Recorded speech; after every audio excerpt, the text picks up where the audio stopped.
சில நேரங்கள்ல பார்க்கும்போது, நம்ம நாட்டுல இருக்கிற சாரதிகள், எல்லாரும் இல்ல. ஒரு சில சாரதிகள், இந்த சாதாரணமா சொல்லுவோம் நம்ம அந்த கோவத்துல சொல்ற வார்த்தை. பைத்தியக்காரங்கள் மாதிரி வாகனம் ஓட்டுறாங்க அப்படின்ற மாதிரி. அந்த மாதிரி ஒருவர் இன்றைய நாள்ல பாரிய அளவான ஒரு விபத்த ஏற்படுத்தியிருக்காரு. காலையிலேயே. மொரல கனத்த ஜங்ஷன்ல இருக்கிற அந்த கடலைட்டுக்கு பக்கத்துல இந்த விபத்து இன்றைய நாள்ல ஏற்பட்டிருந்தது. ஒரு கிரேன் வாகனத்த மிக வேகமா இந்த வாகனம் வந்து அந்த அளவு வேகமாலாம் ஓட முடியாது. அதுவும் இவ்வளவு வாகனங்கள் போற மக்கள் போற பாதையில மிக வேகமா வந்து மோட்டார் சைக்கிள்கள் அதோட கார் வாகனங்கள் மீது மோதி இருந்தது. இந்த விபத்து இன்று பெரிய அளவா பேசப்பட்ட ஒரு விஷயமா மாறி இருக்கு. இதுல பல விஷயங்கள் பேசப்பட்டிருக்கு. பல உண்மைகள் தெரிய வந்திருக்கு. இந்த விபத்தின் காரணமாக இன்று நாள் முழுவதும் அந்த பிரதேசம் வாகன நெரிசலால், அதாவது காலையிலிருந்து வேலைக்கு போற பாடசாலை போறவர்கள் மிகப்பெரிய அளவான சிரமத்துக்குள்ளாகி இருந்தாங்க. மிக பாரிய அளவான வாகன நெரிசலும் இன்றைய நாள்ல ஏற்பட்டிருந்தது. இந்த விபத்தின் காரணமாக 7 பேர் காயமடைந்தாங்க. 7 பேர் காயமடைந்தாங்க. அதுல ஒருவர் உயிரிழந்திருக்கார். உயிரிழந்தவர் வந்து 62 வயதுடையவர். மற்ற 2 பெண்கள் காயமடைந்திருக்காங்க. எல்லாம் மொத்தம் 7 பேர் காயமடைந்து அதுல ஒரு உயிரிழப்பு ஏற்பட்டிருக்கு. இந்த விபத்தின் காரணமாக அந்த கிரேன் வாகனத்துடைய சாரதி கைது செய்யப்பட்டார். கைது செய்யப்பட்டதுக்கு முதல்ல போலீசாருடைய ஆரம்ப கட்ட தகவலாக வந்திருந்தது, இந்த வாகனத்துக்கு பிரேக் பிடிக்கல, அதனாலதான் இந்த விபத்து ஏற்பட்டிருக்கலாம் அப்படின்னு சொல்லியிருந்தாங்க. ஆனா சாரதியினுடைய மருத்துவ பரிசோதனையில அவர் கஞ்சா பாவித்திருக்கிறார் அப்படின்றது உறுதிப்படுத்தப்பட்டிருக்கு. இவர் இவ்வளவு வேகமாகவும் இவ்வளவு மோசமாகவும் இந்த வாகனத்தை ஓடினதுக்கு இதுதான் காரணம். ஏற்கனவே இந்த விபத்து ஏற்படுறதுக்கு ஒரு 2-3 நிமிடங்களுக்கு முதல்ல பலர் இவர் இந்த வாகனத்தை மிக வேகமா, அதாவது இந்த பாதையில மிக வேகமா செலுத்தி கொண்டு வந்ததை பார்த்ததாக சொல்லியிருந்தாங்க. நிறைய கருத்துக்களும் இதில் வெளியிடப்பட்டிருந்தது. இந்த மாதிரி தான் பலதரப்பட்ட சாரதிகள் இலங்கையில, குறிப்பா பொது போக்குவரத்தை செலுத்துற, பேருந்துகளை செலுத்துற சாரதிகள் இதைவிட மோசமா வாகனம் ஓடுறாங்க. இதைவிட சாரதிகள் அவ்வளவு பயணிகளையும் வைத்துக்கொண்டு இந்த பக்கம் இருந்து இந்த பக்கம் போறது, அந்த பக்கம் இருந்து அந்த பக்கம் போறது மிக அதாவது நம்ம இந்த சைட்டால வாகனம் ஓட்டோ வருதா, பைக் வருதா, இல்ல சைக்கிள்ல யாராவது வராங்களா, இல்ல நடந்து யாராவது வராங்களா என்ற கவலை இல்லாம இந்த பக்கம் திருப்பி அடுத்த பக்கம் திருப்பி ஒரு பாதை ஒழுங்கு இருக்கிறது பேருந்துகள் போறதுக்கு இடது பக்கமா. ஆனா யாருமே இடது பக்கமா போறதில்ல. வலது பக்கம் வந்துதான் பஸ் ஹோல்டுல மட்டும்தான் இடது பக்கம் போவோம். அந்த அளவுக்கு மிக மிக மோசமா வாகனம், அதாவது பொது போக்குவரத்தை செலுத்துறவங்க கொழும்புல இருக்காங்க. மிக அதிகமா இருக்காங்க. ஒவ்வொரு நாளும் என்னால பார்க்கக்கூடியதாக இருக்கும். ஒவ்வொரு நாளும் இந்த அளவுக்கு ஒரு பேருந்து அங்க இங்க இருக்கும் ஒழிய 90% எல்லாரும் இல்ல, 90% பேருந்து சாரதிகள் இந்த மாதிரி மோசமா தான் வாகனம் ஓட்டுறாங்க. எனவே இந்த மாதிரியான பேருந்து பொது போக்குவரத்தை பயணம் அதாவது செலுத்துற சாரதிகளும் இந்த மாதிரி பரிசோதனைக்கு உட்படுத்தப்படணும் அப்படின்ற பலதரப்பட்ட கோரிக்கைகள் இன்றைய நாளில் வந்திருக்கு. வரும் நாட்களில் என்னென்ன விஷயங்கள் இதுக்கு தொடர்பாக எடுக்கப்பட போகுதுன்னு தெரியல. இதை தாண்டி விபத்துக்கள் அப்படின்றது இலங்கையில இப்ப சாதாரணமா நடக்கிற ஒரு விஷயமா மாறி இருக்கு. மிகப்பெரிய அளவான உயிர்களை பலியெடுக்கிற சந்தர்ப்பங்கள் இந்த விபத்தின் மூலமாக ஏற்பட்டு கொண்டிருக்கு. ஒரு கணக்கு சொல்றாங்க, யுத்த காலத்துல நேரடியா யுத்தத்தோட சம்பந்தப்பட்டவர்களை தாண்டி பொதுமக்கள் என்று உயிரிழந்தவர்கள் இந்த விபத்தை விட குறைவு யுத்த காலத்தில் சொல்லப்படுது. அந்த அளவுக்கு அதிகமான விபத்தின் காரணமாக உயிரிழப்புகள் ஏற்படுது. குறிப்பா அதிகமானவை மோட்டார் சைக்கிள்கள், இருசக்கர வண்டி மோட்டார் சைக்கிள்கள். இதன் காரணமாக 2024ஆம் ஆண்டு 781 பேர் உயிரிழந்திருக்காங்க. இப்ப அதிகமா மோட்டார் சைக்கிள் வாங்குற ஒரு நிலையில தான் அதிகமா எல்லாரும் இருக்காங்க. இதனால மோட்டார் சைக்கிள்களும் அதிகரிச்சு பாதைகள்ல இருக்கு. இதன் காரணமாக இன்னும் இந்த வருஷத்துல இந்த மோட்டார் சைக்கிள் விபத்துகள் அதிகரித்திருப்பதாக சொல்லப்படுது. அது மட்டும் இல்லாமல் 194 முச்சக்கர வண்டி சாரதிகளும் உயிரிழந்திருக்காங்க.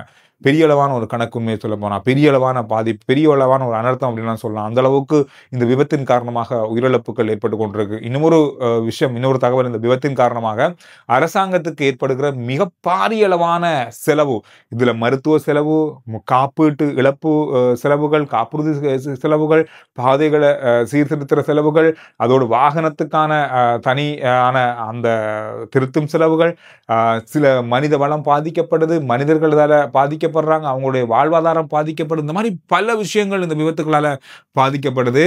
ஒட்டுமொத்த இலங்கையினுடைய உள்நாட்டு உற்பத்தியில 3 முதல் 5% இந்த விபத்துக்களால ஏற்படுகின்ற அனர்த்தங்களுக்கு அரசாங்கம் செலவழிக்கணும். பாருங்க, கிட்டத்தட்ட 3% அல்லது 5% சொல்லப்படுது.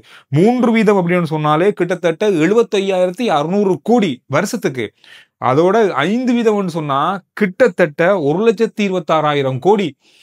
இந்த விபத்துக்களால ஏற்படுகின்ற பாதிப்புகளுக்கு அரசாங்கம் செலவழிக்கிறது ஒரு வருஷத்துக்கு. நான் பாருங்க, இந்த விபத்துக்களை தடுத்தா இந்த செலவுகள், இந்த பணத்தை எவ்வளவோ அபிவிருத்திகளுக்கும் இந்த பொது போக்குவரத்தை அபிவிருத்தி செய்யறதுலையும் பயன்படுத்தலாம்.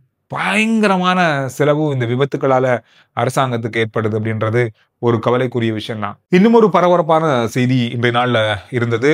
பாராளுமன்ற உறுப்பினர் நாமல் ராஜபக்ஷ அவர்களுக்கு ஹம்பாந்தோட்டை நீதிமன்றம் பிடியாணை பிறப்பித்திருக்கிறது. இது தொடர்பான பரவலான செய்தி இன்றைய நாள்ல பார்த்தோம். அதாவது இன்றைய நாள்ல அவருக்கான ஒரு வழக்கு இருந்தது. அந்த வழக்குக்கு நேரடியாக அவர் ஆஜர் ஆகாத காரணத்தினால நீதிமன்றம் அவருக்கு பிடியாணை வழங்கி இருக்கிறது.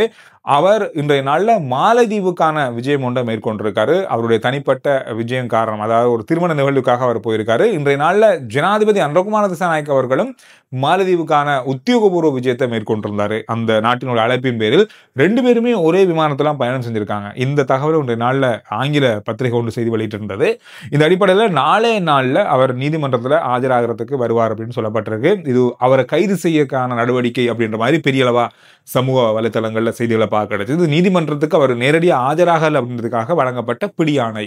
எனவே அதற்காக ஆஜராக நாளை அவர் நீதிமன்றத்துக்கு வருவார் அப்படின்னு சொல்லி அவருடைய சட்டத்தரணி இன்று நாளை நீதிமன்றத்தில் அறிவிச்சிருப்பதாகவும் சொல்லப்பட்டிருக்கு. கடந்த நாட்களில் நாங்கள் பேசிய ஒரு விஷயம், ஆன்லைன் மூலமா இந்த போக்குவரத்து விதிமுறைகளை மீறதற்கான கட்டணத்தை GOV பே இது மூலமாக கோபே மூலமாக செலுத்துறதுக்கான நடவடிக்கை ஆங்காங்கே நடந்து கொண்டு வந்தது. இப்போது இன்று முதல் 28ஆம் தேதி முதல் மேல் மாகாணம் கொழும்பில் உள்ள பல பிரதேசங்கள்ல இந்த விதி மீறல்களை செலுத்துறது, கட்டணங்களை செலுத்துறதுக்கான நடவடிக்கை ஆரம்பிக்கப்பட்டிருக்கிறது. இது தொடர்பாக போக்குவரத்து போலீசாருக்கு பயிற்சி வழங்கப்பட்டிருக்கு. எல்லாரும் நாம போஸ்ட் ஆஃபீஸ் போய் அல்லது அதை எடுத்து இந்த துண்டெடுத்து அந்த மஞ்சள் துண்டெடுத்து அங்க கொண்டு போய் இங்க கொண்டு போய் எல்லாம் கட்ட வேண்டிய அவசியம் இல்லை. இனி நேரடியா அந்த இடத்திலேயே உங்களுக்கான தண்ட பணத்தை நீங்க செலுத்தலாம். அதோட இன்னொரு முக்கியமான விஷயம் இருக்கு. இது எப்படி நீங்க எடுத்துக்கொள்றீங்கன்னு தெரியாது. முதல்ல நமக்கு அதாவது எந்த பிள்ளையும் செய்யக்கூடாதுன்னு கவனமா இருப்பேன். அதை எடுத்துக்கொண்டு அந்த மஞ்சள் துண்டு எடுத்து அங்க போய் இங்க போய் எல்லாம் கொடுத்து வர்றது ஒரு நாளே அதுல போகும். ஆனா இப்ப உடனே பே பண்ணிட்டு போகலாம்ன்றதுக்காக நிறைய பேர் கவலையினமா வாகனம் ஓடுறதுக்கான வாய்ப்புகளும் இருக்கு. அப்படி இல்லை, கவனமா வாகனம் ஓடுங்க.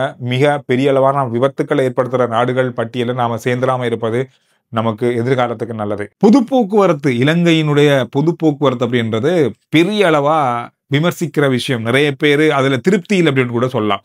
அந்த அடிப்படையில ரயில் போக்குவரத்து, ஒரு சில ரயில் போக்குவரத்துகள் சரியாக நடந்தாலும் ஆங்காங்கே ரயில் போக்குவரத்துகள் இடைநிறுத்தப்படுறது, நடக்காம போறது, ரத்து செய்யப்படுறது, இந்த மாதிரியான பல விஷயங்கள் நம்ம நாட்டில் தொடர்ந்து இருக்கு.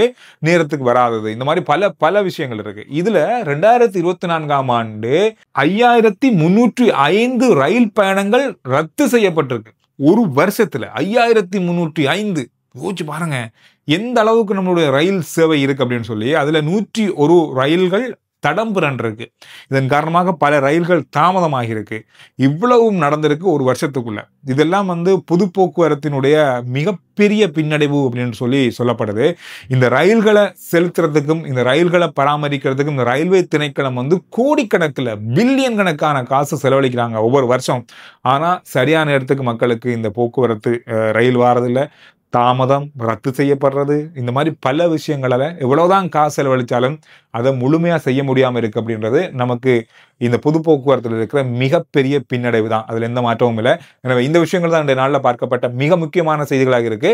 RJ Chandru report YouTube channel, Facebook page, WhatsApp channel எல்லாத்தையும் ஃபாலோ பண்ணுங்க. அடுத்த வீடியோவில் நான் உங்களை சந்திக்கிறேன். ஸ்போர்ட்ஸ், அதாவது விளையாட்டு தொடர்பான ஒரு புதிய சேனல் ஒன்று நாங்கள் ஆரம்பிச்சிருக்கோம். அதாவது இலங்கையில் நடக்கிற விளையாட்டுகள், உலகத்தில் நடக்கிற விளையாட்டுகள் எல்லாமே, கிரிக்கெட் உட்பட எல்லா விளையாட்டுகளையும் சொல்லக்கூடிய ஒரு அலைவரிசை அந்த சேனல், யூடியூப் சேனல். அதோடைய லிங்க் நான் உங்களுக்கு டிஸ்கிரிப்ஷன் தரேன். விளையாட்டு ஆர்வம் உள்ளவங்க ஃபாலோ பண்ணுங்க. அடுத்த வீடியோவில் நான் உங்களை சந்திக்கிறேன்.